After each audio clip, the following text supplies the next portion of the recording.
Boa noite a todos. Sejam todos bem-vindos ao nosso estudo de hoje, o estudo do livro Libertação.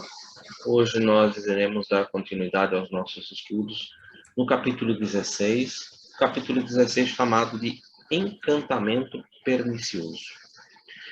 Semana passada, no capítulo 15, finalmente Socorro, nós ali conseguimos, acompanhamos, o desenlace, a libertação do nosso irmão Gaspar, que ele era os olhos e os ouvidos do nosso irmão Gregório, junto à equipe dos 60 obsessores que estavam ali atuando sobre a nossa irmã Margarida.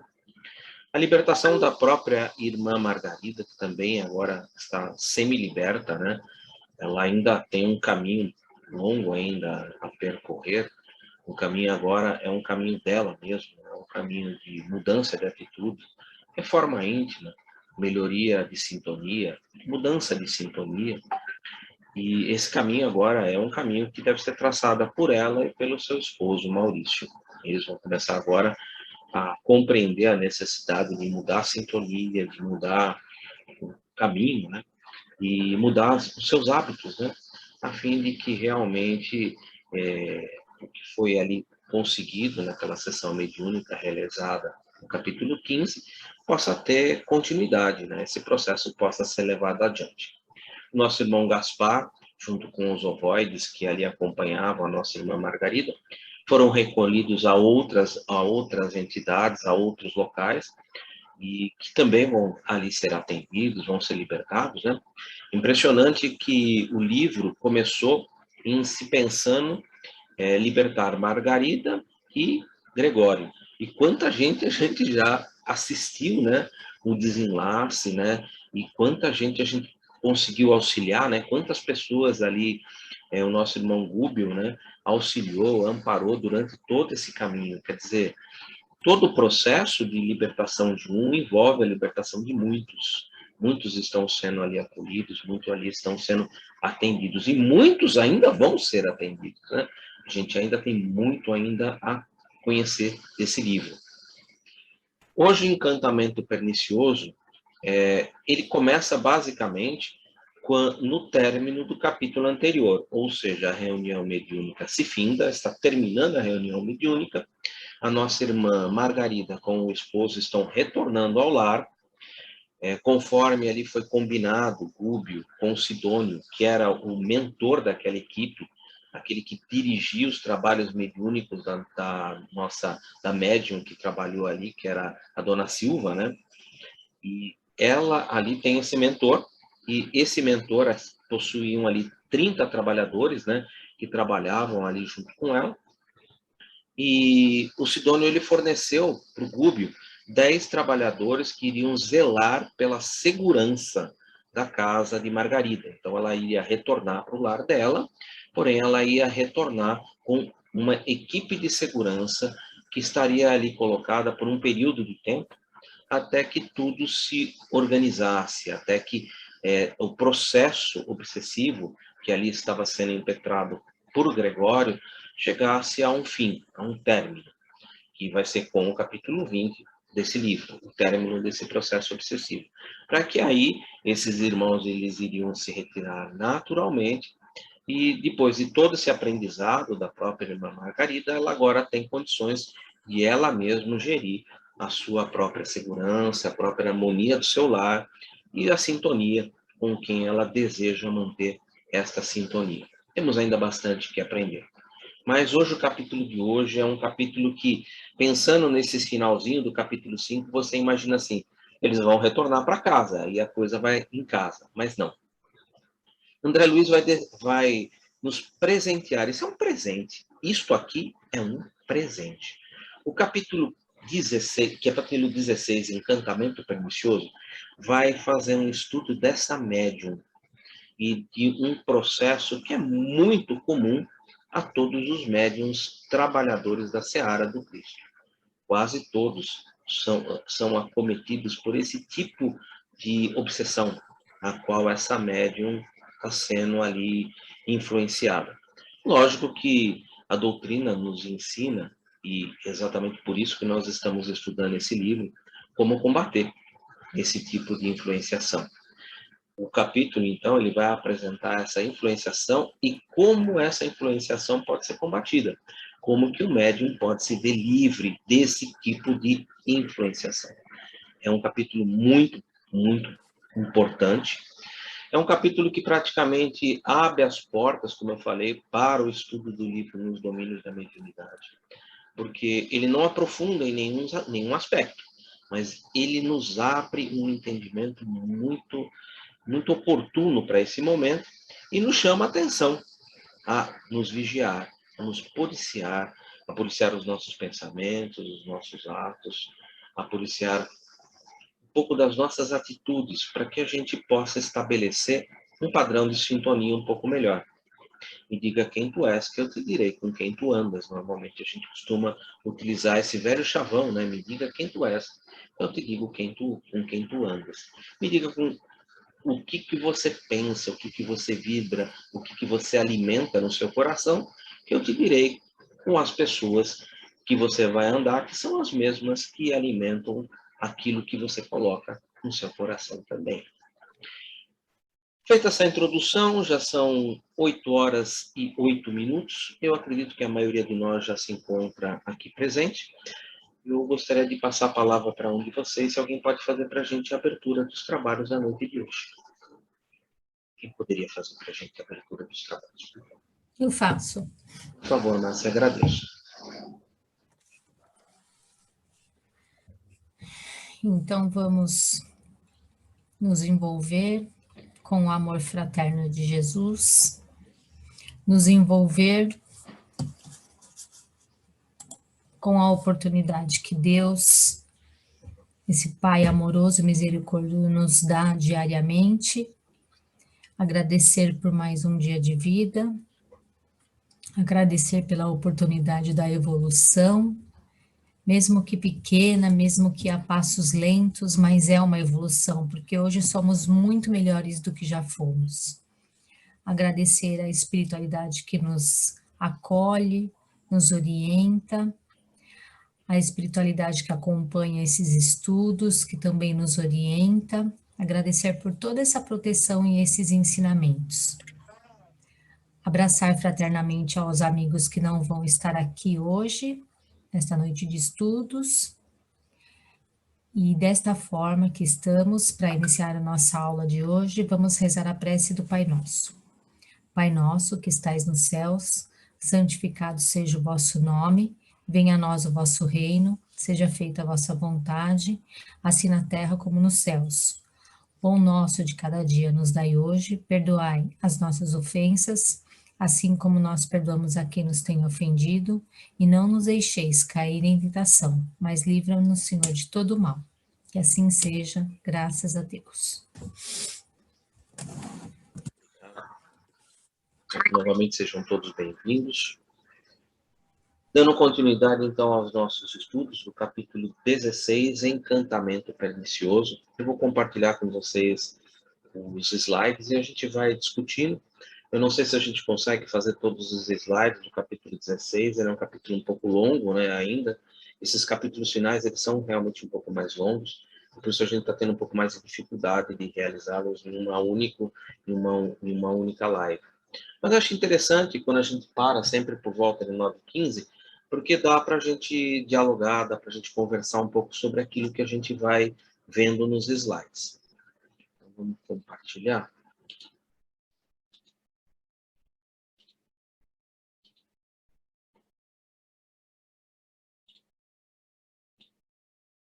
Ela está visível? Deixa eu ver. Capítulo 16, Encantamento Pernicioso. Findada, né? Terminada a reunião, reparei que a médium, a dona Isaura Silva, apresentava sensível transfiguração. Enquanto perduravam os trabalhos, mostrava radiações brilhantes em derredor do cérebro. Encerrada a sessão, cercou-se de emissões de substância fluídica cinzento escura, como se houvesse repentinamente apagado em torno dela alguma lâmpada invisível. Olha que interessante, né? Enquanto ela está trabalhando ali, junto com os irmãos espirituais, na sessão mediúnica, como médium ostensiva, ela é uma médium ostensiva, ela é uma médium que ali dá passividade, né, oferece condições de comunicação por psicofonia, né, para que os espíritos ali possam se manifestar a partir dela, né, e percebem que durante os trabalhos ela tinha essa radiação dela, bonita, né, do cérebro, e mostrava-se isso muito patente, né, ali para André Luiz. Porém, acabou a sessão, terminou os trabalhos, cercou-se de substância fluídico cinzenta escura, como se houvesse ali apagado uma lâmpada. A gente até já vimos algo muito parecido quando nós estávamos ali no capítulo 7, né? Que 7 não, acho que foi no 9, que a gente estava estudando na igreja, que Margarida tinha sido levada na igreja, e naquele momento em que a hóstia, né, ela ali tinha aquele brilho, né, e quando a pessoa ia receber, como ela não tinha um padrão vibratório bom, como ela estava ali apenas por orgulho, ostentação, querendo apenas ali estar presente num aspecto social exterior, ela recebia a hóstia como se ela apagasse, né? Como ele mostrava, né? Como se apagasse na boca da pessoa. Enquanto aquela que tinha ali no seu íntimo, no seu coração, a vontade de mudança, recebendo as palavras do Cristo, bebendo daquelas palavras, né? Trazendo para dentro de si, pensando em como colocá-las em prática na sua vida, mudança de hábito, mudança de atitude, de forma íntima em si, né? Ela recebia aquela hóstia, né? Que aquela luminância vinha até o coração e se mostrava como um coração luminoso. O aspecto da análise aqui, gente, é praticamente o mesmo, tá? Existe um problema com a nossa irmã Isaura Silva, né, que é um nome criado, lógico, por André Luiz. Todos os nomes são preservados, né? Os nomes das pessoas verdadeiras são sempre preservados. Então, essa dona Isaura Silva, que aqui é a médium ostensiva, que está no trabalho ostensivo, ela tem um problema. E André Luiz percebe isso. E ele, então, chega a conversar com o nosso irmão Sidônio, que é o responsável pela reunião.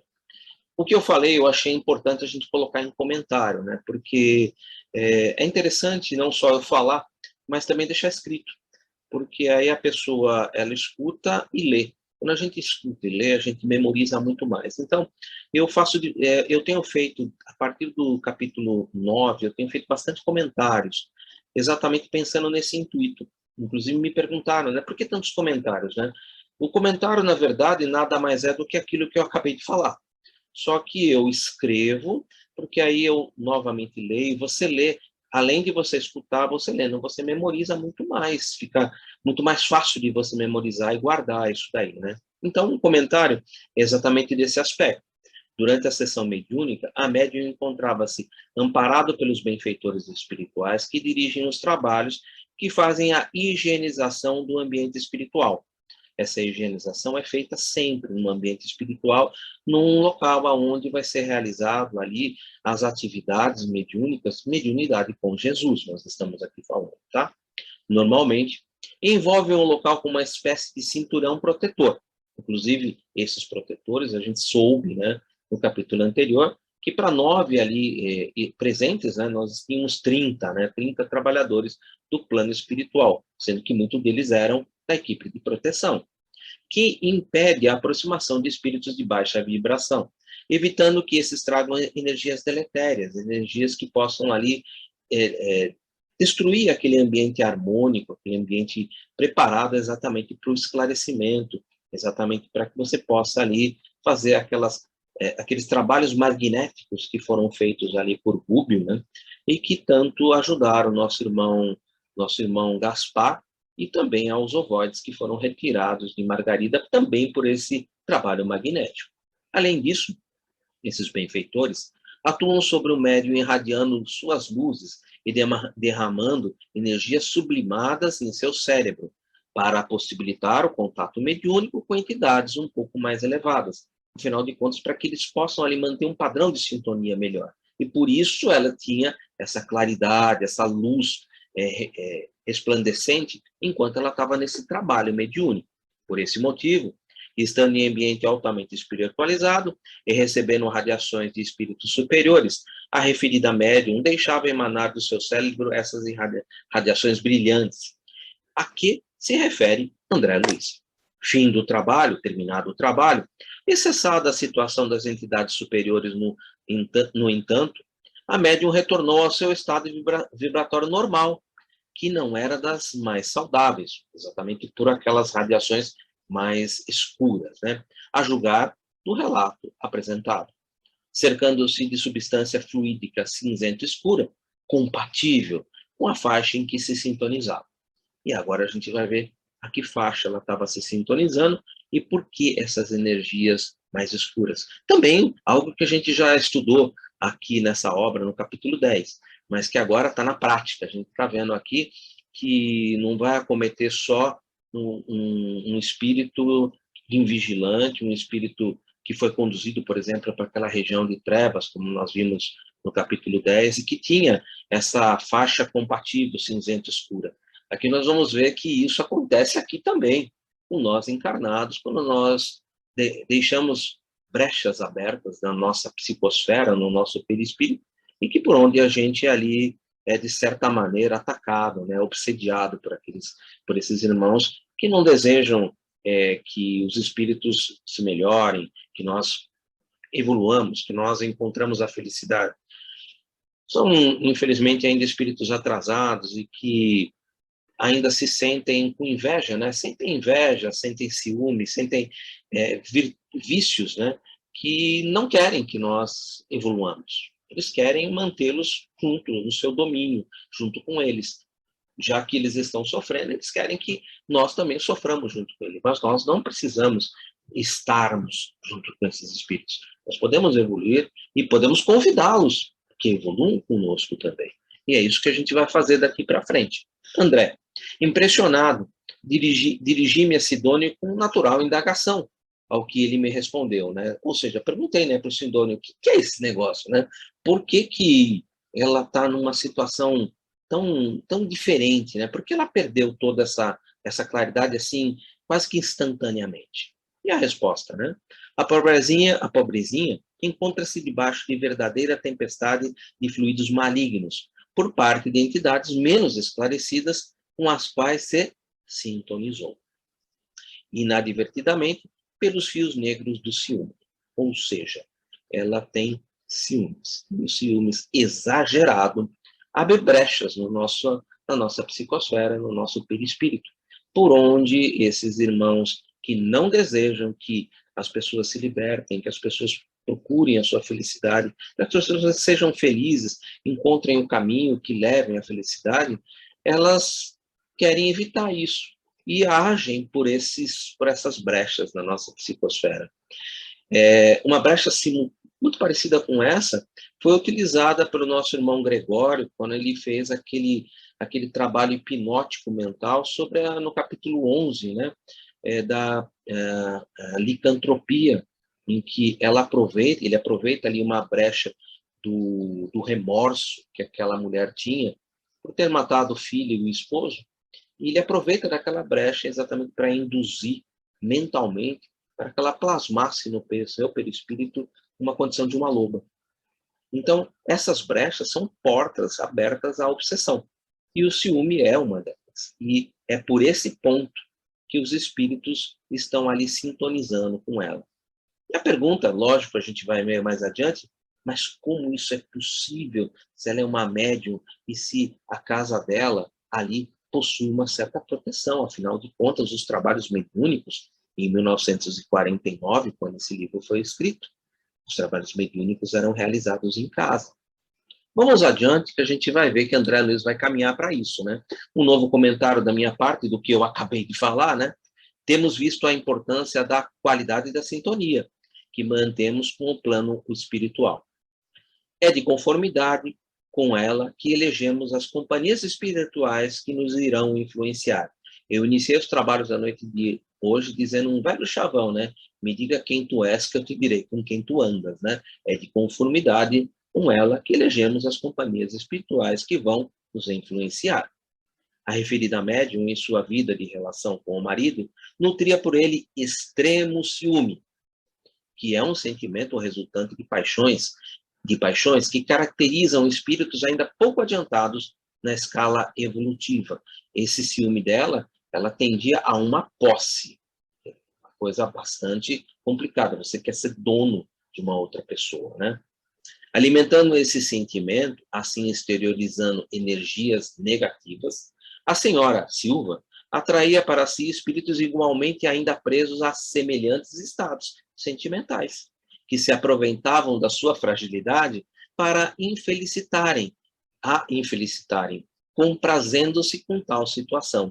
Espíritos de quinta ordem, né, os zombeteiros, eles adoram fazer esse tipo de coisa. Eles se comprazem com esse tipo de situação. Pergunta 111 do Livro dos Espíritos, né, que fala ali sobre a escala espírita, né, os espíritos bons, os mais ou menos, e os imperfeitos, né, e depois ele abre em 10 ordens, né, e se não me engano, acho que a quinta ordem são os zombeteiros. Eles se enquadram exatamente nesse tipo, né, que se comprazem com esse tipo de situação, infelicitando as outras pessoas. Enquanto se acha sob nossa influência direta, principalmente nos trabalhos espirituais de ordem coletiva, em que age como válvula captadora das forças gerais dos assistentes. Eu vou dar uma paradinha aqui que eu acho importante a gente comentar algo aqui importante, que André Luiz não deu aqui não se aprofundou. Isso vai se aprofundado um pouco mais, se não me engano, no capítulo 6 do livro Mecanismos da Mediunidade, quando vai falar dos médiuns de sustentação, que trabalham dentro de uma atividade como essa que aqui nós acompanhamos, né, no capítulo 15, né, que foi finalmente o socorro.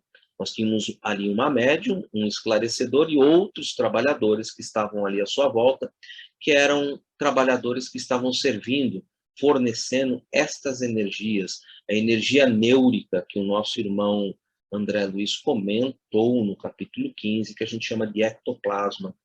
Esses nossos irmãos que ali trabalham nessa sessão mediúnica, eles normalmente são esses médiuns que nós chamamos de médiuns de sustentação.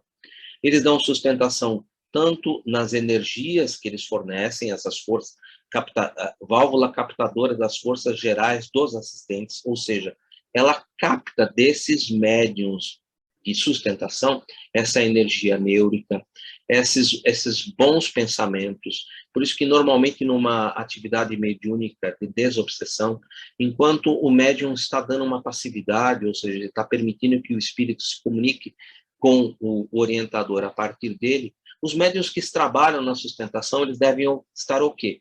Vibrando por aquele irmão, vibrando energias boas, em oração, em pensamento, porque ali o médium, ele capta essas energias gerais que são fornecidas pelos assistentes e tudo isso é utilizado em benefício daquele que está sendo atendido.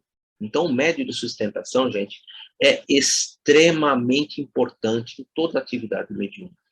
Por enquanto, a gente aqui está apenas tendo uma visão geral. Por isso, eu até grifei em um vermelho mais escuro, porque André Luiz não vai tocar nesse assunto agora.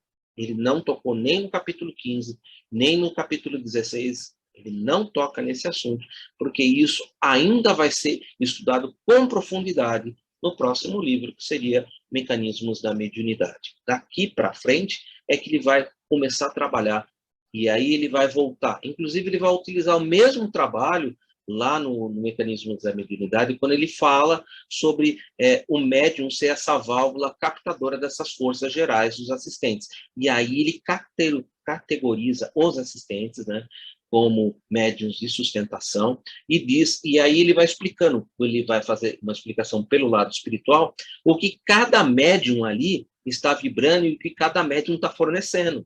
Um está fornecendo energia fluídica numa vibração mais alta, numa vibração de amor, o outro está fornecendo uma energia fluídica mais densa, ou seja, um fluido neurico, né? Um ectoplasma, ou seja, cada um dos médiums ali dentro da sessão vai estar fornecendo um tipo de energia diferente. E a associação de todas essas energias é que faz com que a atividade mediúnica tenha um resultado producente, que realmente seja eficiente. Como foi exatamente eficiente o trabalho no capítulo 15, ali junto com a nossa irmã Margarida, com o nosso irmão Gaspar, que se utilizou da psicofonia da nossa irmã Isaura Silva, né, que através dela ele se comunicou, e nós percebemos ali que eles utilizaram muita energia neurica, né, para poder realmente ali recuperar um pouco da situação em que o Gaspar se encontrava, mas também outras energias que também foram citadas no capítulo 15 como demais energias, que foram também ali retiradas, né, dos médiuns de sustentação que estavam ali trabalhando. Volto a dizer que isso aqui é apenas um esboço, tá, gente? O aprofundamento é dado só lá no mecanismo da mediunidade, no mecanismos da mediunidade. Eu estou aqui só, desculpa, nos domínios da mediunidade, eu troquei o nome do livro, tá? Nos domínios da mediunidade é que vai exatamente fazer um estudo um pouco mais profundo a respeito desses médiuns, os médiuns de sustentação.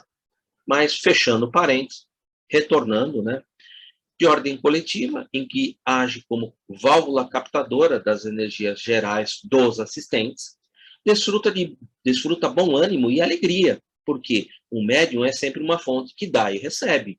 Ele dá e recebe, ele fornece energias, mas ele recebe energias do plano espiritual para que ele possa manter o seu equilíbrio. Quando em trabalho entre os dois planos, terminada, contudo, a tarefa, Isaura volta às tristes condições que se relegou, a que ela mesma se coloca. Relegou é que ela mesma se coloca. Não há, porém, algum... Essa pergunta é uma pergunta que acho que qualquer pessoa que estava ali assistindo uma situação como essa faria, né? Não há, porém, algum recurso para socorrê-la?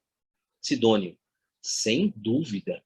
E porque não a abandonamos, ainda não sucumbiu. Ou seja, se nós tivéssemos ali abandonado essa equipe mediúnica e deixado essa médium por conta dela mesma, ela já tinha sucumbido há muito tempo. Ela já tinha realmente perdido todo esse potencial há muito. Mas eles continuam ali trabalhando, sustentando-a, e a gente vai ver por quê. Existem motivos para isso, né? O próprio marido dela vai ser uma das respostas. Sidônio, é imprescindível, todavia, num processo de semelhante natureza, agir com cautela, sem humilhá-la e sem feri-la. Tomar cuidado com os milímetros, né? Eles não podem, por uma psicofonia, por exemplo, aurir uma advertência direta a ela. Isso não teria recurso nenhum. Poderia, inclusive, criar algum melindre, colocar na cabeça dela que ela estava sendo inútil, ou que seria um peso morto, ou que... tudo tem que ser com muita cautela. A gente deve se comunicar, inclusive entre nós, né? A gente tem que sempre se comunicar mantendo um padrão de cautela, um padrão de acolhimento, né? E não de afastamento, mas de acolhimento, de esperar o tempo certo, usar as palavras corretas, falar palavras que não machuquem, mas que, de certa maneira, possam ir despertando nela a necessidade de raciocinar, ela mesma encontrar a saída, né? Sem interferir no seu próprio livre-arbítrio também, né? E é isso que ele está querendo dizer, né? Tomar cuidado com o que a gente vai conversando e deixar que ela vá se percebendo, ela vá se conhecendo, e à medida que ela vai se conhecendo, nós vamos amparando, nós vamos ali alimentando esse cuidado, e ela vai, ela mesma, corrigindo os seus problemas. Isso com o tempo, né? O tempo realmente é muito importante nisso, né? Nossa irmã é valorosa cooperadora, porém, não perdeu ainda a noção de exclusivismo sobre a vida do companheiro, ciúmes de posse, né? Uma posse muito grande. E através dessa brecha, os inimigos do bem a induzem a violentas crises de cólera pelos ciúmes. Ou seja, eles aproveitam que ela tem esse exclusivismo exacerbado, né? Esse ciúmes exacerbado, e é por ali que eles vão atacar, né? Em vez de ir ali e tentar ajudar a corrigir esse tipo de coisa, não, vão lá jogar gasolina. Né? Bem assim, né? Vão meter gasolina. Hoje viveu um dos seus dias mais infelizes, entregando-se totalmente a esse gênero de flagelação interior.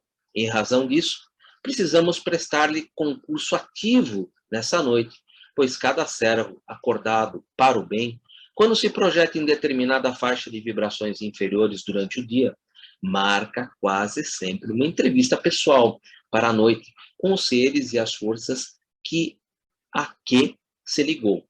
Essa figurinha do lado, não sei se vocês lembram, no capítulo 5, enquanto André, Luiz, Rubio e Eloy aguardavam para ser recebido pelo nosso irmão Gregório, eles observavam da grade, e ali eles viam uma pessoa desencarnada, ali que estava ali nas trevas, né, na região de trevas, e uma outra mulher desencarnada, desencarnada não, encarnada em desdobramento, que ali travava um diálogo, lembra? E que essa que estava ali nas trevas falava para ela, não, vá lá, espizenhe seu marido, ele realmente é uma pessoa que não merece sua atenção, que não gosta de você. Por que ela estava ali? Padrão de sintonia. Lembram que ela se encontrava naquela região toda noite com aquela outra mulher porque se sintonizava. Ela tinha esse vínculo ali que marcava esse padrão de sintonia, e essa outra que estava lá nas trevas aproveitava desse problema que ela tinha, que também era relativo aos ciúmes, e ali alimentava, que não, tem que espizinhar, tem que realmente prejudicar. Lembram dessa passagem? Aqui é praticamente o mesmo esboço.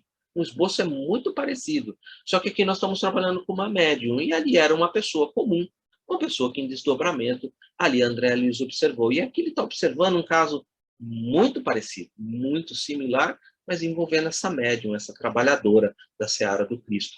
E aí a pergunta, né? Como que uma médium, né, chega nesse tipo de situação? Em vigilância, né? E aí, cada servo acordado para o bem, quando se projeta em determinada faixa de vibrações inferiores durante o dia, esses ciúmes, marca quase sempre uma entrevista pessoal para a noite com os seres e as forças a que se ligou, aqui ali se mantém sintonizado. Enquanto a criatura é vulgar e não se destaca por aspirações de ordem superior, as inteligências pervertidas não se preocupam com ela. E aqui é importante, eu até grifei as inteligências, porque a gente sempre imagina que essa equipe de obsessores ali não são pessoas que tenham inteligência, que tenham ali desenvolvimento intelectual.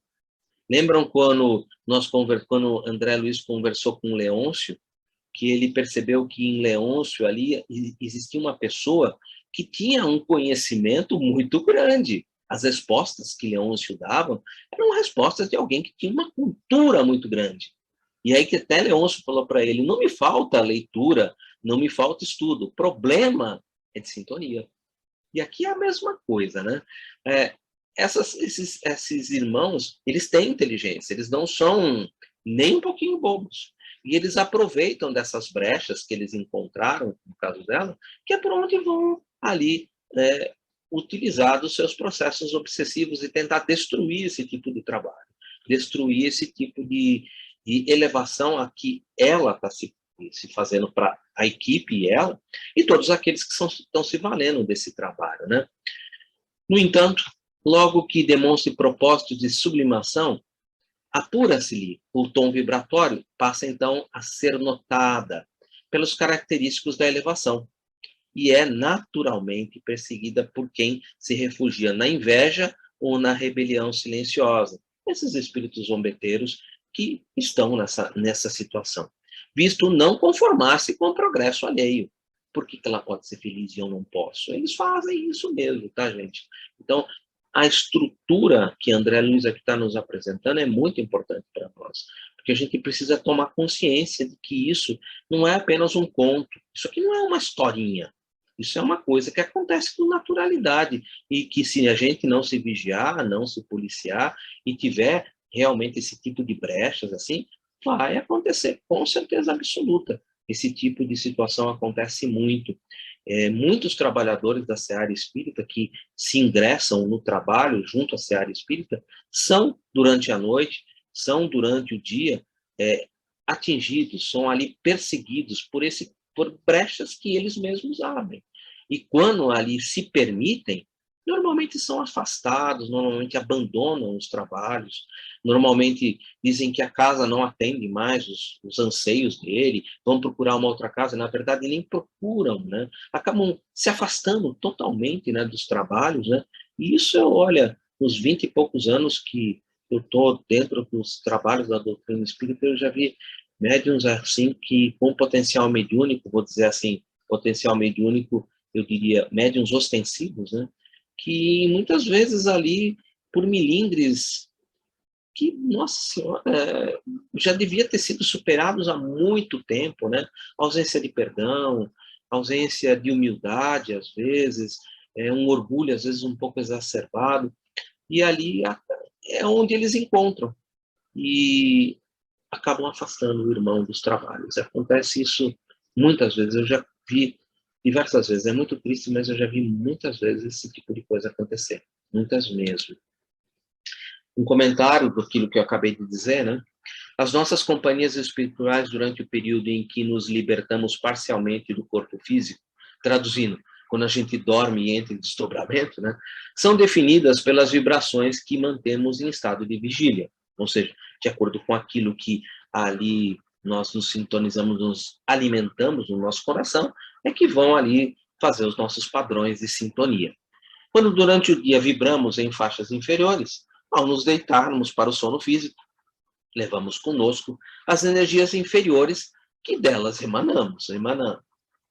A consequência será, ao despertarmos do veículo físico, irmos ao encontro de entidades que povoam essas mesmas vibrações inferiores, que mantivemos durante o dia e com as quais nos sintonizamos.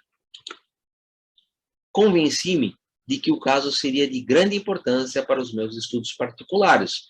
Pedi então permissão ao nosso instrutor, após o consentimento de Sidônio, para observar naquela noite o conflito inquietante em que a missionária e os que se lhe prendiam às teias escuras do sentimento. Rubio concordou, sorridente, e aguardaria meu regresso à casa de Margarida pela manhã. Ou seja, todo esse desenrolar, tudo isso que nós estamos vendo aqui, vai ser objeto de estudo de uma noite, tá, gente? Nós estamos estudando apenas uma noite. O nosso irmão Gúbio, o Eloy, Margarida e o esposo dela estão retornando para casa, junto com os 10 que foram fornecidos, os 10 espíritos protetores que foram fornecidos ali por Sidônio, para tomar conta do ambiente. E eles estão retornando para casa, e durante esse período da noite, que esse trabalho provavelmente, pelo que dá a entender, terminou ali por volta de 9h30, 10 horas, ou seja, agora durante essa noite é que vai ser feito toda essa observação desse trabalho. Esse trabalho de observação vai ser nesse período, entre, acredito eu, estou aqui especulando, em torno de 10h30, 11 horas, quando eles vão se recolher para o sono, até umas 7h30, 8 horas da manhã, quando o André Luiz vai deixar esse ambiente e retornar lá para a casa de Margarida. Olha que interessante, a gente vai fazer uma observação de um período noturno, de um médium que acabou de trabalhar numa sessão mediúnica e que tem ali um problema de sintonia, uma brecha espiritual ali, uma brecha no seu perispírito, me perdoa, uma brecha no seu perispírito, uma brecha ali dos ciúmes, né? Vamos ver o que ele vai observar. Lar protegido. Isso é importante para a gente já de cara mentalizar, porque é aquilo que eu coloquei no primeiro slide, né? Pô, se o trabalho mediúnico está sendo feito em casa, na casa dela, 1949, se as entidades estão ali na casa trabalhando, se tudo foi realizado ali dentro daquele lar, aquele lar não tem proteção? Lar protegido, sim. Sidônio, por enquanto, explicou-me a nós, desculpa, tem um erro aí, né? Depois eu vou corrigir. A nós, ao nos aproximarmos da casa, esse domicílio está sob a guarda do nosso processo de vigilância. Ou seja, a casa da nossa irmã Isaura Silva, ela está protegida. Sim, ela tem proteção. Entidades perturbadoras ou criminosas não dispõem de acesso até aqui. Mas nossa amiga, transtornada pelo ciúme, vai ela mesma ao encalço de maus conselheiros. Esperemos que abandone o veículo de carne sob a ação do sono, ou seja, o desdobramento, e verás de perto. Ou seja, ele está explicando para o André Luiz, ali o nosso irmão Sidônio, que naturalmente aquela casa, aquele local de trabalho espiritual, tem a sua proteção, que os espíritos ali perturbadores e criminosos não tem como acessar aquele lar, porque ele tem uma proteção. O problema é que ela se liga mentalmente a esses espíritos que nutrem para ela, alimentam o ciúme, Estão alimentando o ciúme e ela vai atrás deles, porque eles vão ali falar aquilo que ela quer escutar, aquilo que ela quer nutrir pelo ciúme doentio que ela carrega dentro do coração dela. Vamos ver como é que vai acontecer isso durante o sono. Comentário exatamente disso que eu acabei de falar, né? Lembramos que estamos em 1949, tá, gente? Então, vamos ali contextualizar. Nós estamos em 49. Em 49, essas reuniões mediúnicas estavam sendo realizadas na residência da médium, que era muito comum, como era utilizada para serviço de socorros pelos benfeitores espirituais.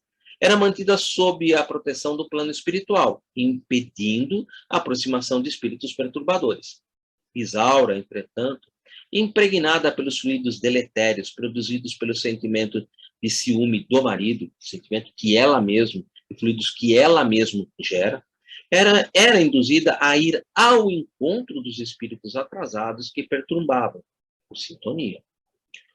De nada adiantava a proteção do plano espiritual, pois, embora as entidades pouco esclarecidas não conseguissem penetrar a casa, a médium e ela ia ao encontro delas e sofria o assédio obsessivo, porque ela foi atrás, ela foi procurar aqueles que iam nutrir nela aquele sentimento de ciúmes, aqueles que iam ali concordar, aqueles que iam ali instigar ela a alimentar ainda mais os ciúmes e alimentando ainda mais os ciúmes a destruir todo esse tipo de trabalho. À noite, conforme o dia.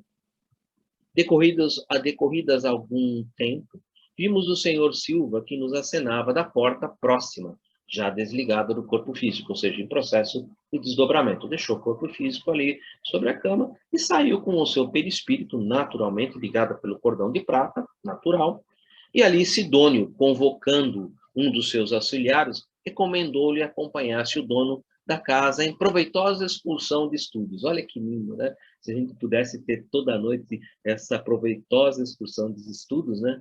Eu normalmente, durante o dia, e mesmo antes de deitar, mas também durante o dia, porque o dia não pode ser diferente da noite, é a noite conforme o dia, né?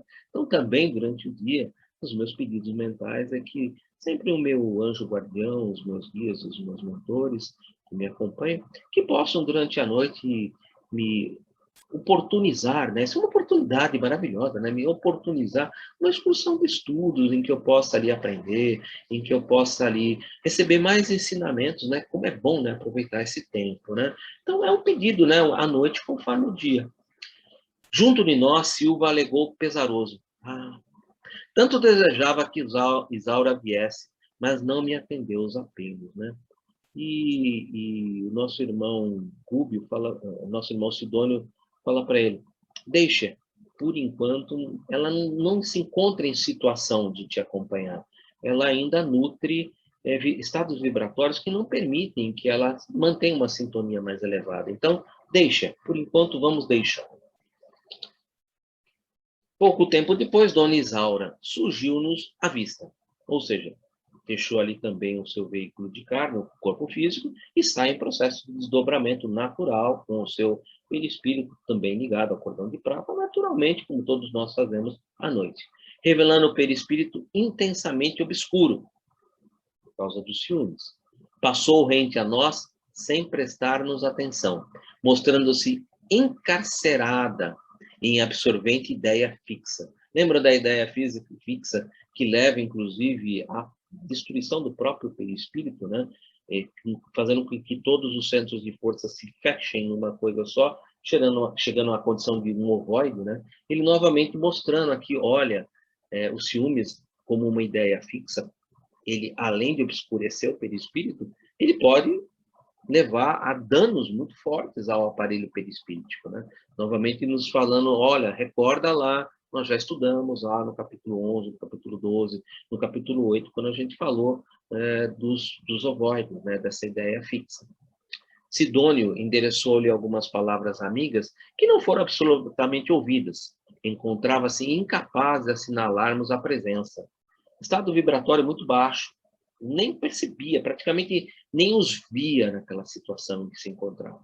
Entretanto, percebia-nos instintivamente. Ela não era capaz de nos ver, não era capaz de ver, desculpe, André Luiz e Sidônio, ali, ela não era capaz de vê-los, Porque o padrão de vibratório de sintonia dela era muito baixo, mas ela, como médium, ela é médium, ela percebia instintivamente a presença dos dois ali. As vibrações mentais, e demonstrava temer o contato espiritual conosco. Ela não queria saber dos dois ali. Ela estava nutrindo na cabeça dela os ciúmes doentio do marido, e essa ideia fixa, ela não estava ali, naquele momento, em sintonia com os dois. Ela não queria saber de palavrinha de conforto, nada. Ela estava ciumenta, ela estava com os ciúmes do coração e com uma ideia fixa naquele momento. E respeitando o livre-arbítrio dela, né? O benfeitor explicou-me que poderia, né, André? O benfeitor explicou-me que poderia constrangê-la a ouvir-nos, obrigando-a sem reservas à nossa influência. No entanto, semelhante atitude implicaria a supressão indébita das suas possibilidades educativas. Bom, vamos traduzir isso, né?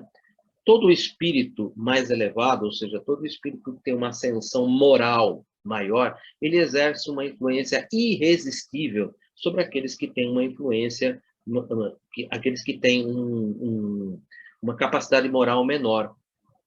Se a gente lembrar até mesmo o Cristo, né, quando ele se aproximava de qualquer pessoa ali que tivesse na época dele, por exemplo, ali possuída por um espírito maligno, bastava ele falar saia e o espírito se retirava imediatamente. Isso não era ponto pacífico, porque a influência moral de um espírito superior ela é irresistível sobre todos os ascendentes, todos aqueles que estão embaixo. Então, ele poderia ali constrangê-la pela sua ascendência moral, mas o que ele está dizendo é que isso seria uma supressão indébita das suas possibilidades educativas. O que ele está querendo dizer?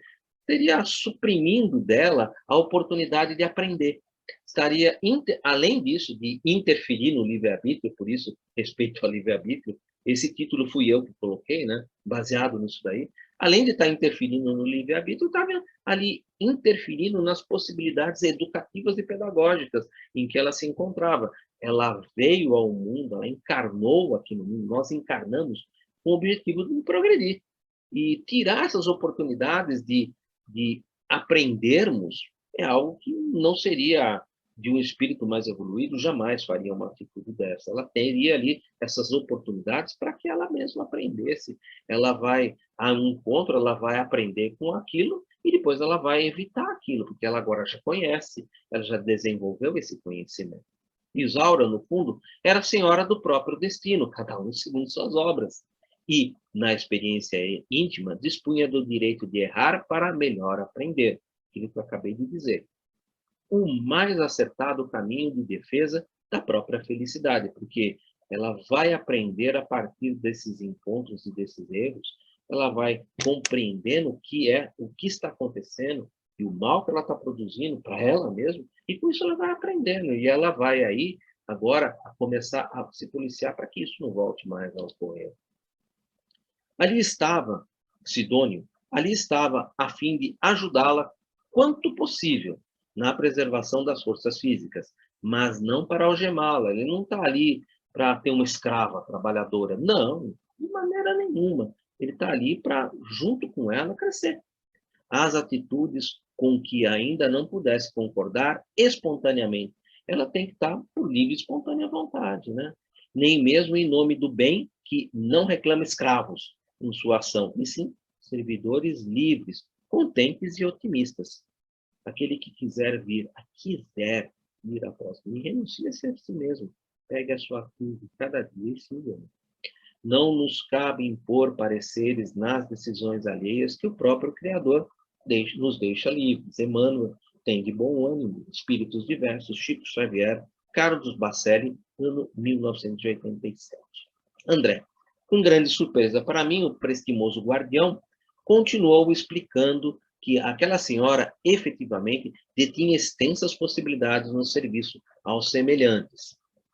Caso quisesse perdê-las temporariamente, outro recurso não nos cabia senão o de entregá-la à própria vontade, até que conseguisse ela própria despertar em plano de compreensão mais alta. É o mesmo caso daquele médium que estava ali praticando mediunidade sem Jesus, a mediunidade com que ele se ligava àqueles espíritos que estavam ali apenas para vampirizá-lo e utilizá-lo de uma maneira comercial, a conseguir mais energias e conseguir ali alguns resultados melhores para eles. Então, era uma questão de escolha dela, estava nas escolhas dela. Tinha consciência que o marido não lhe era propriedade, ela tinha consciência disso, exclusiva, que o ciúme só poderia conduzi-la a perigosa situação espiritual. Não ignorava que a palavra do mestre exortava os aprendizes ao perdão e ao amor. Se os seus desígnios se demorassem na linha contrária ao roteiro que o plano superior lhe havia traçado, só nos restaria deixá-la circunscrita aos círculos da mente em desânimo ou em desespero, a fim de que o tempo lhe ensinasse o reajustamento próprio. Ou seja, eles vão continuar trabalhando com ela por mais um tempo. Porém, se ela continuar nesse processo, se eles perceberem que não há resultados, todos os trabalhos que eles têm feito, tudo aquilo que eles têm empregado, tanto nas palavras, como no auxílio, na energia, nos passes, ela não deixando esse tipo de situação a que ela mesma está se colocando, o certo mesmo é deixar que ela mesma trilhe o seu caminho e que ali o tempo iria ensinar ela o próprio reajustamento próprio, porque ali isso iria levar futuramente à questão da dor, né? A dor como um instrumento pedagógico, né, de ensino, é um instrumento pedagógico de ensino, e esse instrumento pedagógico iria ali trazê-la de volta ao caminho certo, né? Toda modificação para melhor reclama a luta, tanto quanto qualquer ascensão exige esforço. Novamente, um dizer de Emmanuel muito bonito, que foi tirado do livro Vinha de Luz, Chico Xavier, no capítulo 124, cujo título é O Som. Educação não vem por imposição, de maneira nenhuma, né? Nem nós fazemos isso e nem Deus faz isso conosco, né? Disse Sidônio. Cada espírito deverá a si mesmo a ascensão sublime, ou a queda deplorável, depende dele mesmo. Volto novamente àquilo que Jesus sempre nos diz, né? A cada um segundo suas obras. A esse tempo, acompanhávamos a senhora Silva, que seguia ao encontro dos malfeitores desencarnados, inimigos sagazes do serviço de libertação espiritual, do qual se converteram em devotada servidora. Ou seja, eles tentaram conversar com ela ali, e o que ela fez? Ela saiu correndo, sebo nas canelas, simplesmente picou a mula, saiu correndo, abandonou a proteção da casa e foi para a rua procurar ali um outro local, que ela encontrou, inclusive, esse outro local, eu apenas não deixei escrito aqui, porque, como eu falei, aqui é um resumo, né? Então, conforme vai aparecendo as situações, eu vou trazendo algumas coisas que foram suprimidas. Ela abandona aquele local, a casa dela, segurança da casa dela, vai para a via pública e adentra numa outra casa, uma casa abandonada, e que ali ela encontrava, é onde ela iria encontrar esses espíritos que toda noite ali as esperavam, e que ali ela tenha essa sintonia. Então, ela iria diretamente para esse local. Era evidente que a esperavam com o propósito deliberado de intoxicar-lhe o pensamento. Abeiravam-se dela, amistosos e macios, sem se aperceberem da nossa presença pela diferença de tônus vibratórios. Ou seja, tanto Sidônio quanto André Luiz, eles foram até aquela casa que ela adentrou, uma casa abandonada, e foram até aquele local onde ela se encontrava com esses espíritos que estavam ali, só que pelo padrão vibratório em que se encontra tanto Sidônio quanto André Luiz, esses espíritos que estavam ali naquela casa não eram capazes de vê-los. Eles não viam e nem pressentiam uma presença deles ali. Ou seja, eles estavam ali incógnitos, até mesmo para nossa irmã Dona Isaura. Lembrem-se que quando ela saiu do corpo físico, ela não foi capaz de vê-los. Ela apenas tinha aquela sensibilidade mediúnica que ela possuía. Ela tinha aquela sensibilidade de senti-los ali, mas não era capaz de vê-los, exatamente pelo tônus vibratório. A diferença de tônus vibratório não permitia que ela tivesse essa visão no campo espiritual. Com que então Dona Isaura disse um dos embusteiros, apresentando na voz mentiroso acento de compaixão. A senhora tem sofrido bastante em seus respeitáveis sentimentos de mulher, né? Aproveitando, né, já que ela tem ciúmes, vamos alimentar esses ciúmes. Eles fazem isso mesmo, né? Inclusive, a imagem embaixo nos lembra de um capítulo do Evangelho segundo o Espiritismo, né, que nos fala de que há falsos cristos e falsos profetas. Então, como eles agem, a forma como eles agem. Aqui é exatamente aquilo que a gente encontra no Evangelho segundo o Espiritismo, muito bem estudado por Allan Kardec. E aqui André Luiz mostrando nos acontecimentos do dia a dia como isso acontece. Isaura. Ah, meu amigo, clamou a interpelada, visivelmente satisfeita, em sintonia com ele, né? Encontrei alguém que está me alimentando os ciúmes, né? Por encontrar alguém que se lhe associasse às dores imaginárias e infantis que ela tinha. Então o senhor também sabe. E ele, como não? Comentou um interlocutor enfático. Sou um dos espíritos que a protegem. Imaginou falar um negócio desse? Sou um dos espíritos que a protegem.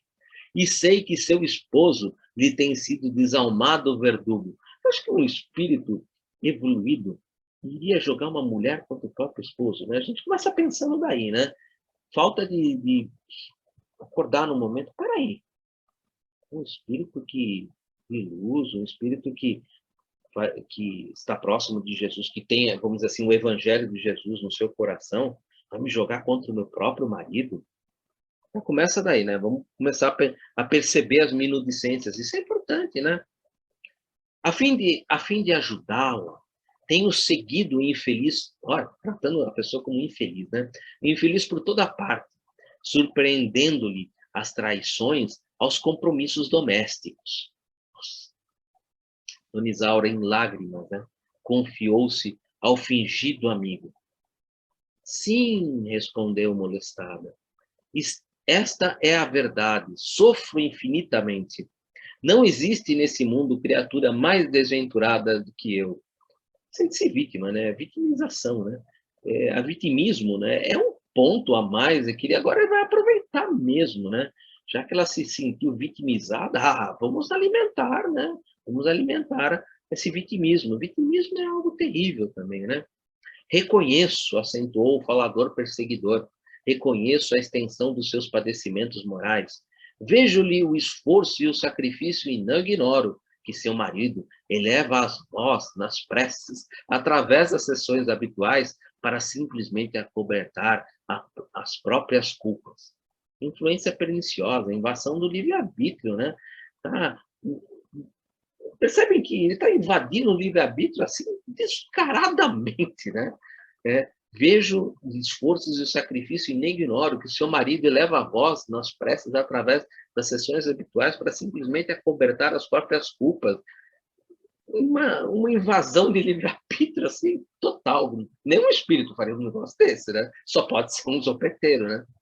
Amados, não creem em qualquer espírito, mas examinem os espíritos para ver se eles procedem de Deus. Capítulo 1 de João, capítulo 4, versículo 1, que também está lá no Evangelho segundo o Espiritismo e que também está lá, haverá falsos cristos e falsos profetas. Está, se não me engano, no item 9 do Evangelho ali, que fala sobre haverá falsos cristos e falsos profetas. Por vezes, em plena oração, entrega-se a pensamentos de lascívia, fixando senhoras que lhe frequentam o convívio e envolvendo a médium imprevidente na melosidade das frases, acrescentava. Percebe que ele está trabalhando ali, vamos assim, comendo pelas beiradas, né? Ele está aproveitando que ela tem ciúmes, ele está alimentando ciúmes. Aí ele percebeu que ela entrou naquela situação de se sentir vitimizada, vou alimentar a vitimização. Ou seja, ele está realmente ali tentando se apropriar dela. É uma apropriação mesmo, né? É uma obsessão, né? É um absurdo. Dói-me vê-la algemada a um patife. Maria, mascarado de apóstolo, né? Duas coisas assim, esdrúxulas, né? De um espírito mais elevado, né? Chamar uma outra pessoa de um patife mascarado. Que situação é essa de invasão de livre-arbítrio, né? E ainda mais apóstolo. Apóstolo quer dizer enviado, né? Gente, A gente pode ser até discípulo, mas apóstolo pega leve, né? Usar essa palavra já descaracterizava logo de cara, né? Nenhum espírito evoluído trataria assim um senhor Silva ali, por melhor pessoa que ele fosse, por melhor esclarecedor que ele fosse, mas apóstolo, está longe disso, né? É isso mesmo, estou rodeada de gente desonesta, nunca sofri tanto. Lógico, ele está alimentando e ela está também crescendo, né? Indicando o quadro triste, Sidônio informou-me. A figurinha ao lado dá uma ideia geral, né, de como estava a cabeça dela naquele momento. Antes de tudo, os agentes da desarmonia perturbam-lhe os sentimentos de mulher, para em seguida lhe aniquilarem as possibilidades de missionária. Ela é uma médium que, pelo que dá a entender Sidônio, ela tinha assumido ali durante a erraticidade que na encarnação ela teria essa mediunidade ostensiva e que ela iria utilizar essa mediunidade ostensiva e de maneira bastante ostensiva no intuito de ajudar as muitas pessoas que ali chegassem até o convívio com ela. Por isso, essa possibilidade de missionária dá a entender que ela havia assumido essa missão e que todo esse agrupamento de espíritos que estavam trabalhando com ela ali, tudo isso já havia sido muito bem engendrado, muito bem trabalhado, e que cabia apenas a ela levar adiante essa tarefa, nada mais do que isso. O ciúme e o egoísmo constituem portas fáceis de acesso à obsessão arrasadora do bem. Pelo exclusivismo afetivo, a médium nessa conversação já se ligou mentalmente, já estabeleceu sintonia aos ardilosos adversários de seus compromissos sublimes, compromissos que ela tinha feito lá na erraticidade. Por isso eu toquei nesse assunto. E deixando transparecer imensa tristeza, acrescentou: repara, André Luiz, veja como eles vão articular com ela a partir de agora. Nesse momento, o inteligente obsessor segurou as mãos da senhora, parcialmente desligada do corpo, ou seja, em desdobramento, e prosseguiu. Veja como eles são argilosos, né? Dona Isaura, acredite, somos seus leais amigos, e os protetores verdadeiros são aqueles que, como nós, lhe conhecem os padecimentos ocultos. Interfere novamente no livre-arbítrio, né? Não é justo que se submeta às arbitrariedades do marido infiel. Espelho, espelho meu, existe alguém mais espiritual do que eu, né? Olha, figurinha bem do tipo, né? Abstenha-se de receber-lhe o cortejo de companheiros hipócritas, interessados em orações coletivas que mais se assemelham a palhaçadas inúteis. Percebem que não é um linguajar de um espírito evoluído, é um espírito que está realmente querendo ali te tirar do trabalho, quer destruir o trabalho. Então, o trabalho dele é esse, né? É um perigo entregar-se a práticas mediúnicas, qual vem fazendo em companhia de gente dessa espécie. Tome cuidado. O médium invigilante, a médium invigilante arregalou os olhos, impressionada com a estranha inflexão impressa nas palavras ouvidas, e falou súplice. Aconselha-me então, meu Deus, né? Generoso espírito amigo que tão bem me conhece o martírio silencioso, né? Alimentou tanto, né?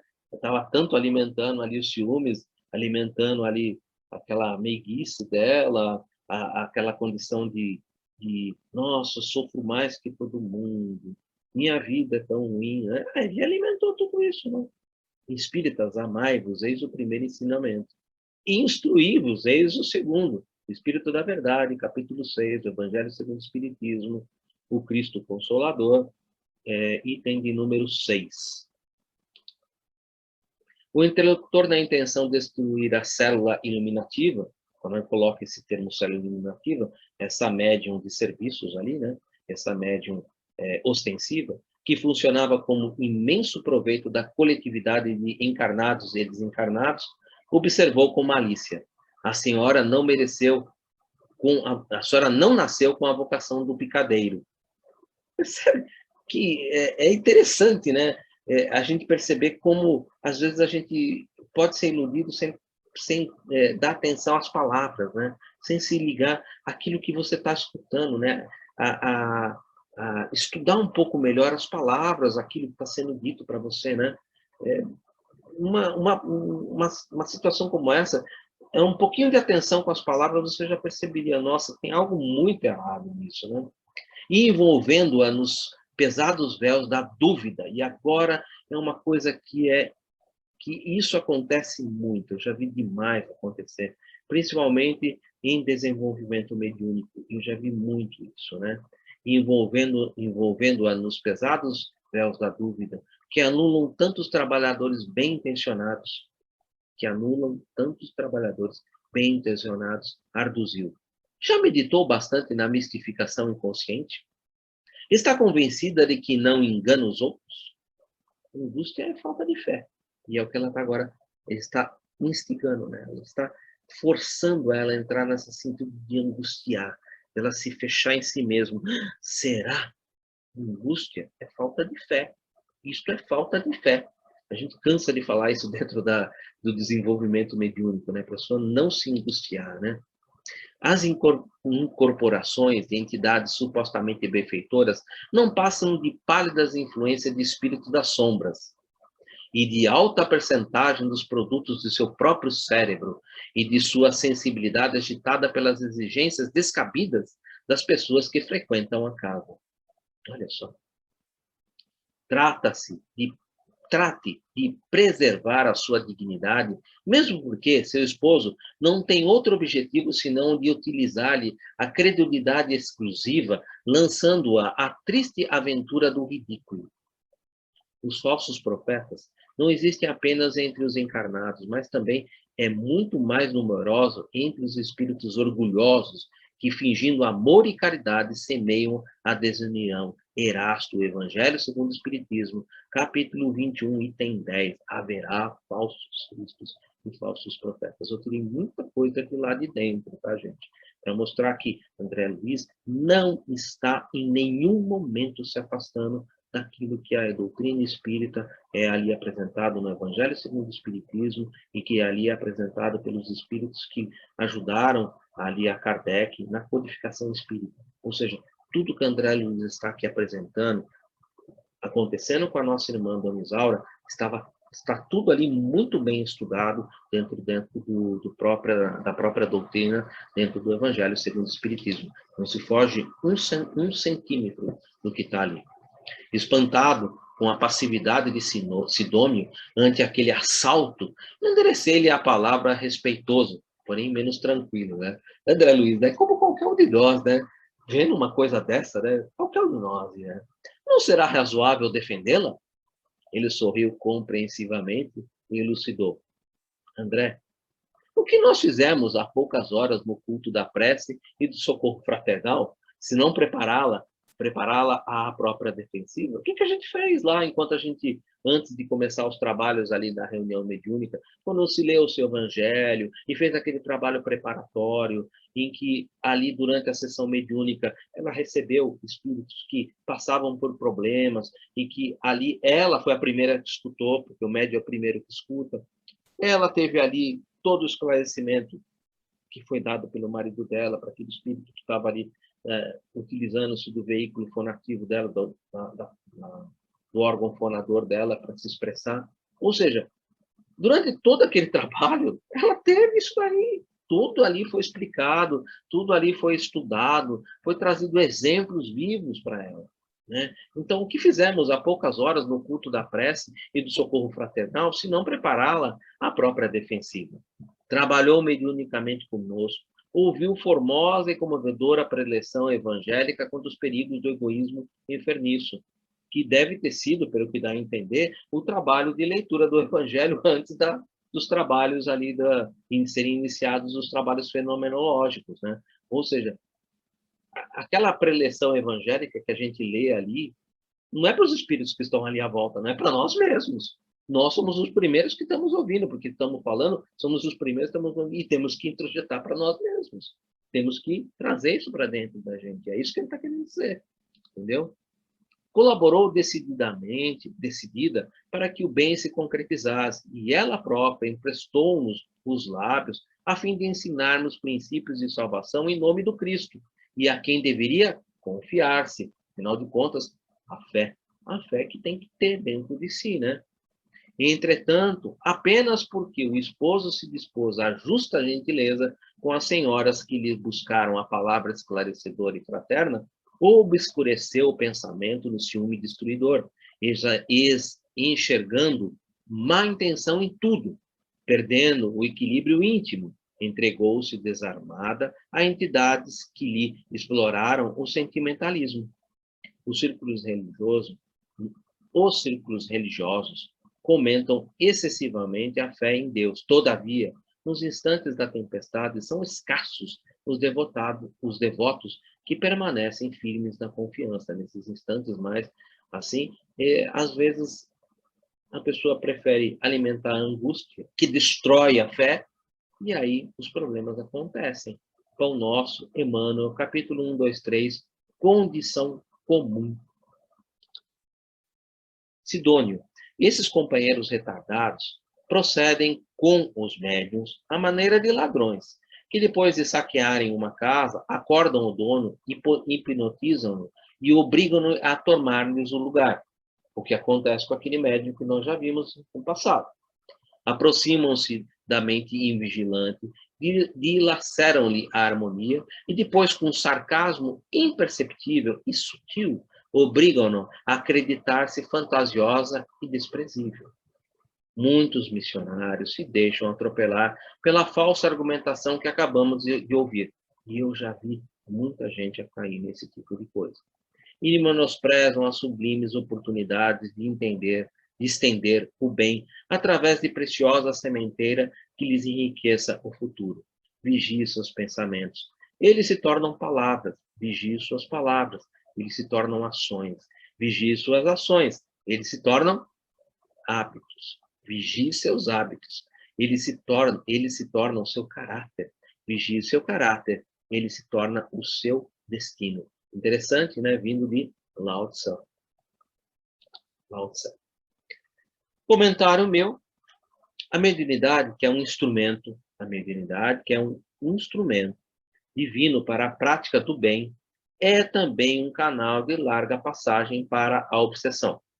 Eu não vou comentar nada além disso, porque isso faz parte do livro Nos Domínios da Mediunidade, já logo no início do livro, em que ele trata disso. Porque lá, logo no início do livro, ele trata do livro dos médiuns, no capítulo 23, a questão 239, que é a fascinação.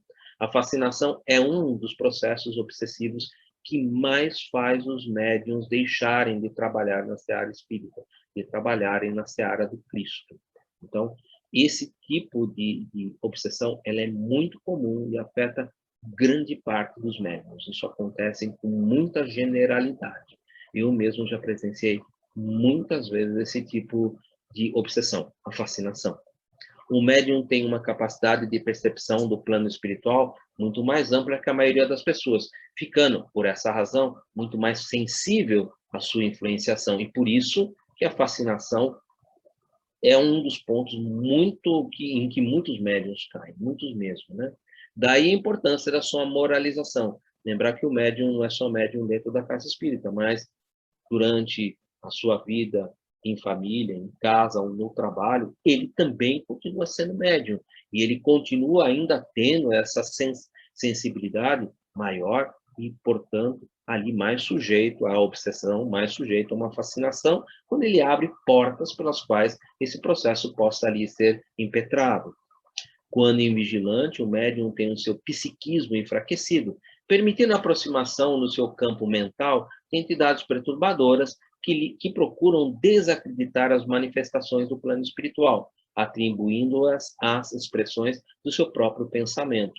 Isso já havia acontecido dentro, inclusive, de salas de desenvolvimento mediúnico, ou também chamados salas de educação mediúnica, o médium que, enquanto ele está trabalhando, tudo bem, só que quando ele passa uma semana, logo que ele chega na semana seguinte, ele já chega com essa ideia assim, eu acho que tudo que eu fiz na semana passada era coisa do meu pensamento.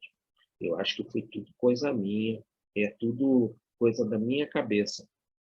É exatamente esse campo mental que ele abriu essa brecha, já que ele estava pensando que poderia ser, vamos alimentar. O psiquismo está aberto, né? E essa fascinação, gente, acontece com muita facilidade, principalmente em nós médicos. A fé ali é um ponto muito, muito obtuso. Você precisa realmente trabalhar muito com esse psiquismo, tá? Senão é muito complicado isso. Fazem o médium acreditar-se como um mistificador. Nossa, eu já cansei de ver isso, sabe, gente? Com isso, perde a oportunidade de fazer o bem e elevar-se espiritualmente.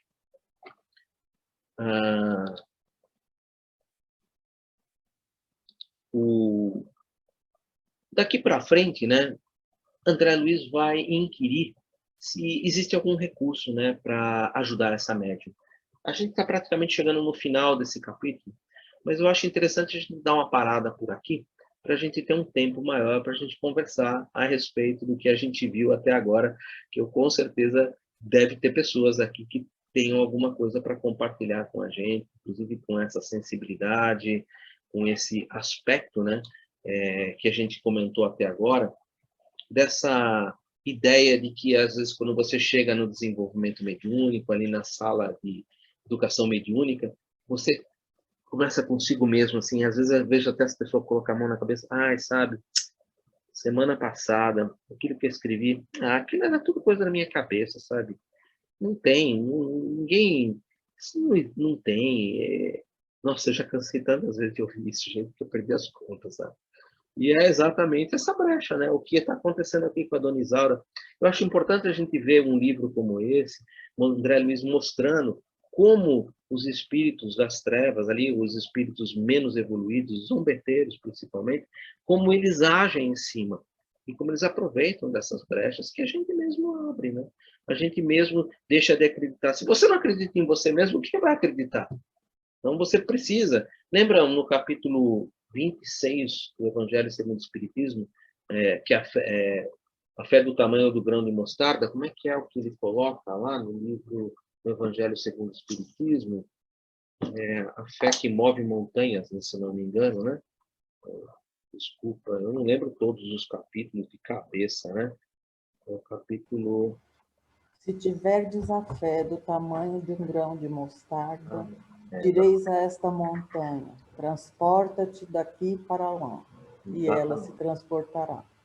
Então, e esse capítulo, inclusive, ele trata, né, sobre a fé, né, e fala sobre a fé humana, a fé divina, e a fé natural, e que fala que é a junção da fé natural, a fé humana e a fé divina, que fazem que realmente você possua aquela fé, a fé de dizer assim, não, eu não creio, mas eu sei, né? A fé que pode enfrentar a razão face a face, a fé que pode enfrentar qualquer crença religiosa, né? Então, é exatamente essa fé que a gente tem que ir desenvolvendo, né, vagarosamente. Bom, eu abro para vocês agora, eu gostaria de ver o que vocês conseguiram ver desse capítulo, que poderiam comentar com a gente, trazer alguma coisa, por favor.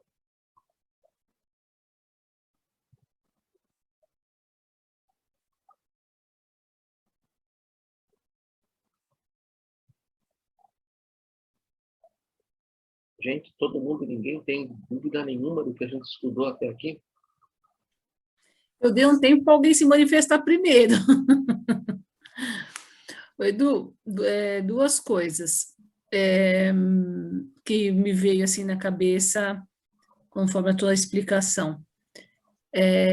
Isso representou bem a espiritualidade de João de Deus, né? Quando a gente comentou tantas vezes, né? Em alguns momentos dos nossos estudos, mas como que ele poderia curar, que ele poderia fazer, sendo uma pessoa assim, assada, e como assim que a mediunidade permitia que ele fazia?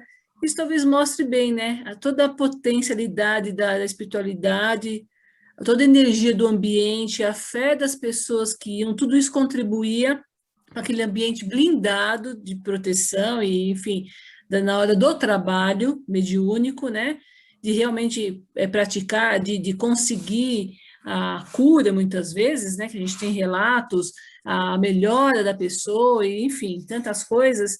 E depois, eu acho que daquela sessão, daquela situação, a obscuridade, né, se apaga e aí ele já não é mais o João de Deus, ele já é um pobre mortal enfim, sintonizado naquilo que ele realmente tinha mais afinidade. Então, quando você comentou disso e mostrou o slide, eu lembrei na hora dessa situação, né, que a gente não conseguia, a gente já debateu tantas vezes isso, né, mas como? Ficava tudo assim, eu acho que ficou bem claro nisso, né, enquanto está protegido ali, o negócio flui, né, porque tem a mediunidade, porque tem esse canal, né, para fazer o bem e tudo mais, e depois não dá sequência né, quando termina. E outra coisa foi assim, um pouco meio, dá um pouco de receio, não é receio, assim, deixa eu ver se eu consigo me explicar, porque ciúme é uma coisa inerente, né? A gente está falando agora que a gente já está casado há 25 anos, já não tem aquela coisa. Mas quando você está num começo de relacionamento, sei lá, né? Tô dando, assim, estou colocando na mesa. Não estou falando do ciúme patológico, aquele ciúme doentio, que eu acho que é o caso dela. É o caso dela. É o caso dela. O ciúme de posse, tanto que diversas vezes ele até comentou, ela já tem o sentimento que ela não tem posse sobre ele, mas ela alimenta essa posse. Sim, Então, é uma situação um pouco diferente. Ciúme possessivo.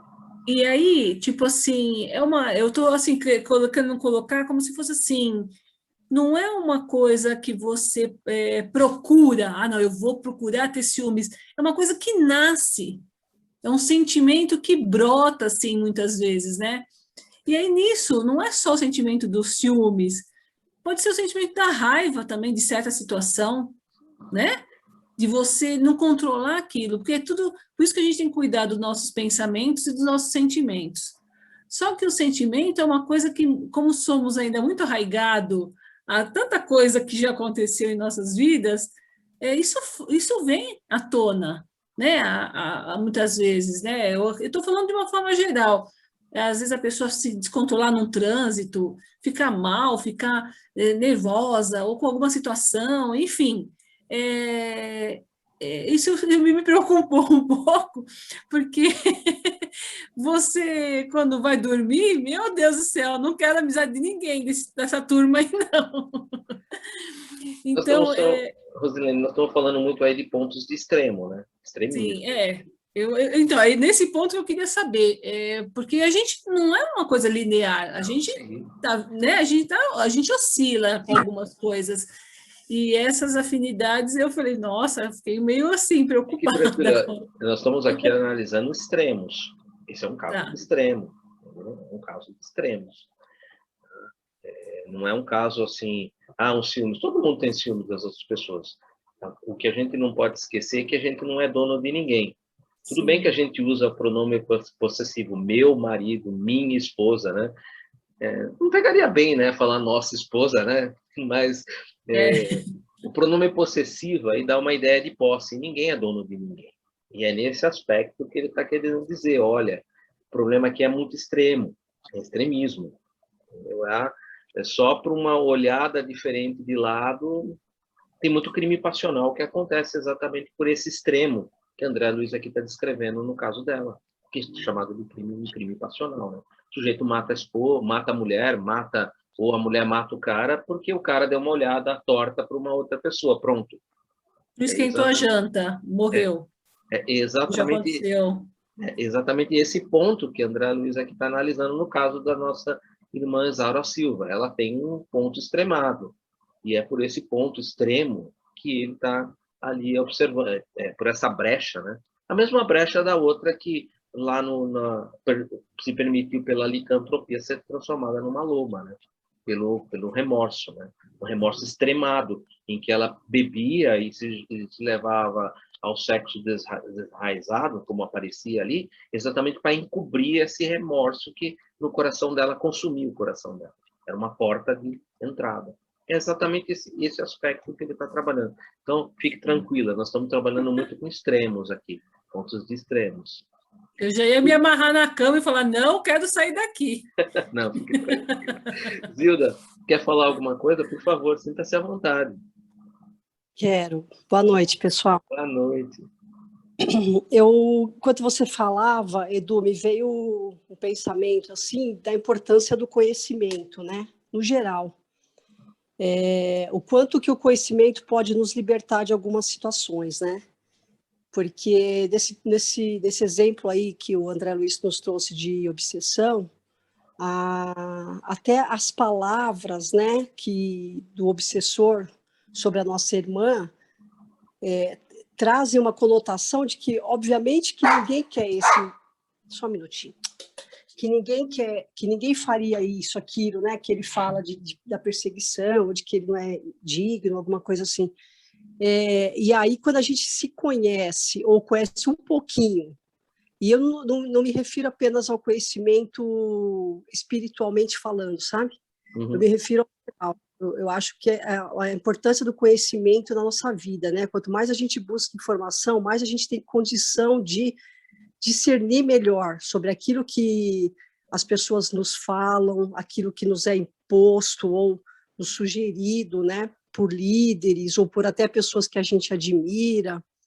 E aí a gente não cai em supressão, a gente não cai em erros, né? Ou melhor, evita, né?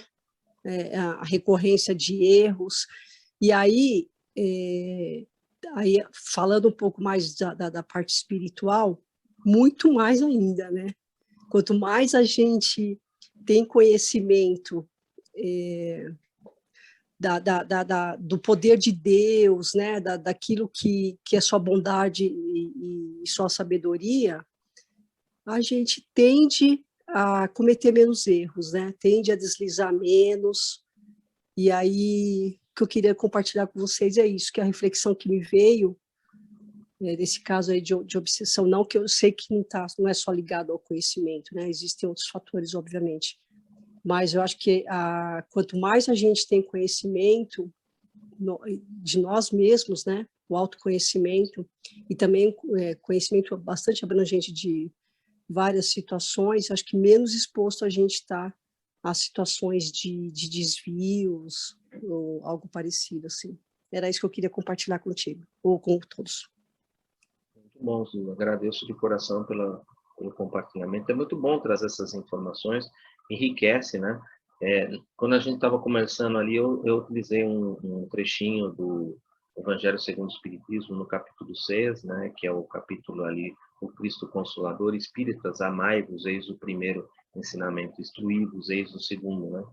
O amai-vos está exatamente no sentido que eu coloquei ali, de que perceber que ali alguém estava não apoiando o amor, mas estava apoiando a destruição de um lar, destruição, o afastamento, né, do esposo com a esposa, né? Estava ali destruindo o amor entre os dois, né? Então, o amai-vos ali já tinha ficado longe, né? E no instruí-vos, eu estava querendo enaltecer um pouco a pensar as próprias palavras que ele estava utilizando, que não seriam palavras assim de um espírito um pouco mais elevado, inclusive nos aspectos da palavra e nos aspectos que havia ali toda hora influência direta sobre o próprio livre-arbítrio, o que um espírito mais elevado jamais faria, né? Jamais interferiria no seu livre-arbítrio.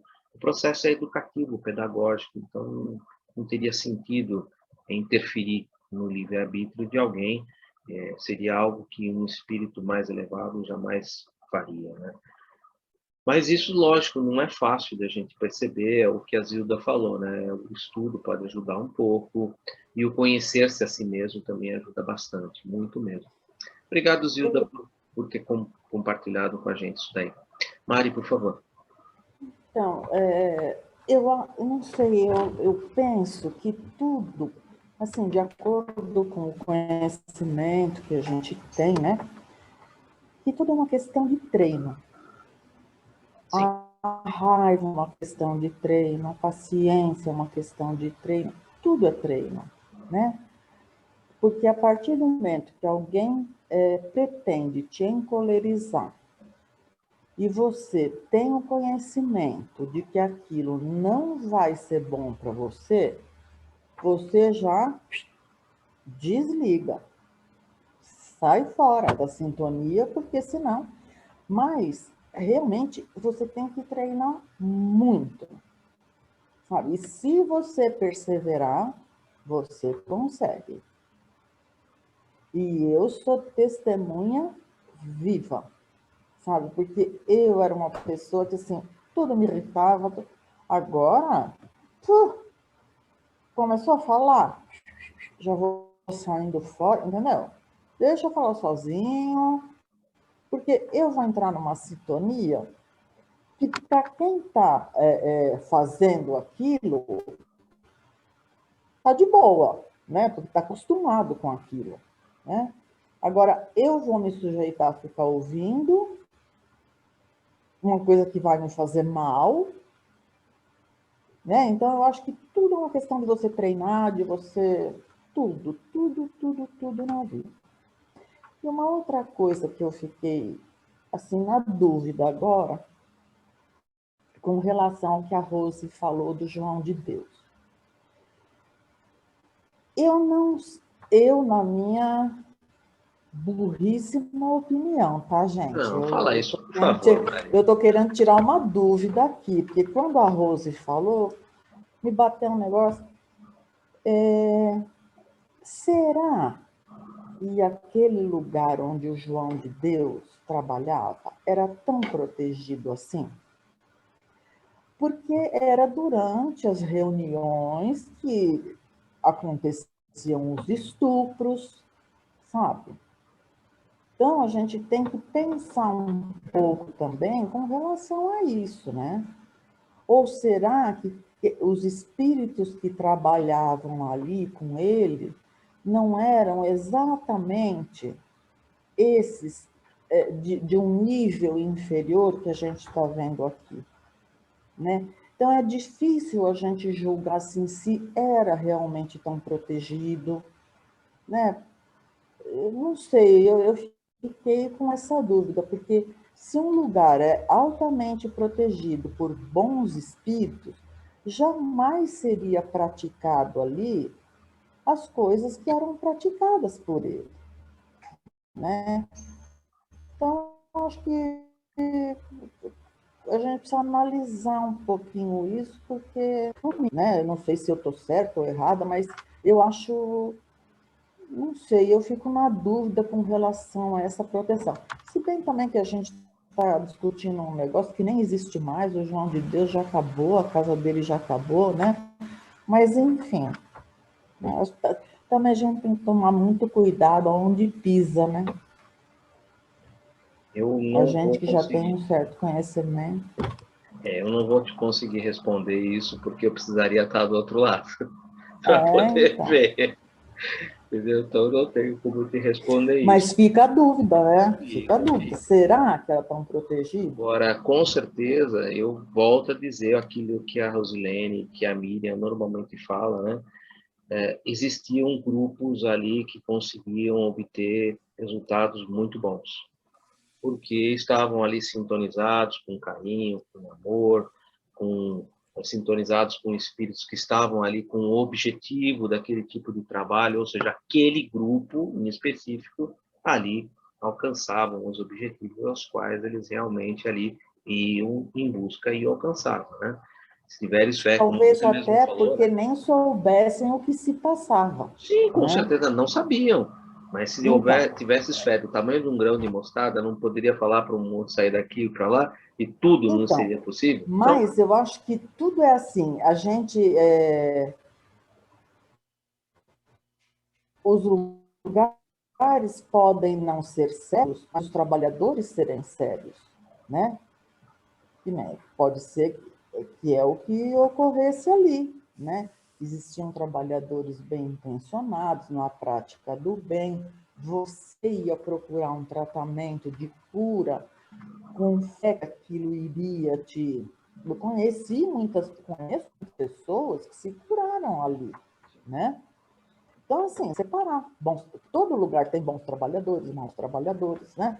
Então, eu só quis, assim, eu fiquei na dúvida com relação à proteção do lugar, né? Inclusive porque Jesus também, quando havia as curas, ele falava para as pessoas, a tua fé te curou, né? Então, lembrar que a fé é algo interior, é algo que você movimenta energias, né? Mesma coisa da fé natural ali expressada para aquela mulher hemorroísta que toca na borda da túnica de Jesus, e que Jesus é apenas o veículo, né, de manifestação da fé para que ela ali se curasse, né? Então, tem todos esses aspectos, mas é bom lembrar isso, sabe? Tudo bem que não existe mais o local, tudo, mas para a gente fazer associações e também ir percebendo que há mais coisas, tá? Estudo mais aprofundado, Mari, só mesmo lá nos domínios da mediunidade, que é realmente, aí vai ser um estudo mais relativo à mediunidade, né? Aqui, por enquanto, o que a gente está fazendo, a gente está aproveitando de uma situação de uma trabalhadora da Seara de Jesus, uma médium, né? Com uma visão assim um pouco mais apenas no aspecto da médium, mas você vê que André Luiz não se preocupou com o ambiente, ele não descreveu os métodos de sustentação, ele não falou absolutamente nada sobre o doutrinador ou o esclarecedor, ele não tocou no assunto. Por quê? Porque isso vai ser mais para frente trabalhado. Ele está aqui apenas dando assim, ó, eu vou dar uma palhinha de como é que a coisa funciona ali dentro, para quando vocês chegarem lá na frente, você já tem uma certa... Olha, já pisamos um pouco nesse ambiente, agora já dá para a gente ir mais adiante. Vai ser um bom trabalho se a gente for adiante com isso, com certeza. Ulisses, você queria falar alguma coisa? Você chegou a abrir o microfone? Sim, boa noite a todo mundo. Boa noite, tudo bom? Eu tenho uma dúvida. Essa pessoa aqui que você acabou de... Essas coisas que você acabou de falar, ela vai lembrar depois do sono? Quando ela acordar? Ou ela vai esquecer tudo? Porque, teoricamente, ela está em desdobramento, está dormida, sim, em desdobramento. E, digamos, o que a gente lembra do sono em si, às vezes é nada, certo? Ela vai chegar a lembrar dessa conversa que teve com esse cara aí, que influenciou nos filmes dela? Essa é a minha dúvida. Esse caso, desse caso específico, esse hipnotizador, ele está usando os mesmos recursos que ali Gubi utilizou quando ele atendeu ali o Felício médico, para que ele, quando ele acordasse, ele recordasse algumas coisas. São recordações pontuais, mas ela vai se recordar de algumas coisas exatamente por essa influência energética pontual que ele está fazendo ali sobre um determinado ponto, alimentando um determinado sentimento que ela possui. Então, algumas coisas ela vai lembrar, a gente vai ver no próximo encontro, ela vai acordar realmente bastante triste, chorosa, exatamente por aquilo que ela estava vivenciando e aquilo que ela estava transmitindo de volta, né, a partir do cordão de prata. Ela estava transmitindo algumas coisas para o aparelho físico, né? Então, mais no nosso próximo encontro, Ulisses, você vai ver que antes dela acordar, o marido vai descrever, né, que ela estava ali suspirando e chorando. Exatamente aquilo que às vezes a gente em sonho, a gente às vezes passa por uma situação muito triste, e eu pelo menos já acordei uma ou mais vezes até acordei chorando, porque é natural. E aí você lembra de algumas coisas muito fortes, que eram muito marcantes, hipnoticamente muito marcantes, e você lembra por que você estava chorando, mas você não lembra todo o sonho, mas alguns pontos marcantes você lembra. É esse aspecto que ali pode aparecer, e que no caso da Dona Isaura vai aparecer no próximo encontro, a gente vai comentar um pouco sobre isso, sim. Bom, obrigado, Eva. Eu te agradeço, você tocou num ponto bem interessante. Sim, algumas coisas são marcantes, e o mesmo processo que pode ser utilizado para o bem, que Gubi utilizou tantas vezes já lá atrás, pode ser utilizado também para o mal, para fortalecimento de um sentimento, alimentar um sentimento que ela já possui e fazer com que ela acorde realmente muito transtornada, muito triste, né? E ela não sabe de onde veio de toda aquela tristeza, todo aquele amargor e aquela perda de fé, da angústia que ela alimentou no coração, que destrói a fé e destrói o trabalho no bem. Então, é algo que ele vai ali fortificar mesmo, com certeza. Como você falou, a ferramenta existe, ela pode ser usada para o bem ou para o mal. Sim. Uma coisa de direção. A gente vai ver no capítulo 19 que esse nosso irmão Leôncio, que era o hipnotizador mais potente que trabalhava diretamente sobre Margarida, ele vai ser chamado por Gubbio para trabalhar sobre um outro espírito desencarnado que passa por uma situação extremamente angustiosa. E ele, com o poder hipnótico que ele tem, ele vai amenizar aquela aflição que aquela pessoa está passando, para que ela possa ali se restabelecer, para que ela possa ter condições de ouvir melhor aquilo que as pessoas estão dizendo para ela. Ou seja, a mesma ferramenta que Leôncio estava ali usando para destruir magneticamente os sentimentos de Margarida, ele vai aprender que ele pode usar aquela mesma ferramenta que ele já conhece muitas práticas do lado do bem. Uma boa coisa que você tocou. Capítulo 19, a gente vai ver exatamente quando Gubbio vai explicar isso para a gente. Olha, essa ferramenta aqui é muito boa que Leôncio possui. Ele é um magnetizador fantástico. Vamos utilizar essa ferramenta que você utilizava para o mal, agora você vai utilizar para o bem. E vai recuperar muitas coisas que você fez lá atrás. Você vai ter oportunidade com essa mesma ferramenta de recuperar e de construir a sua felicidade. Muito interessante. Bem lembrado, Ulisses. Boa colocação. Obrigado por compartilhar com a gente. Obrigado mesmo.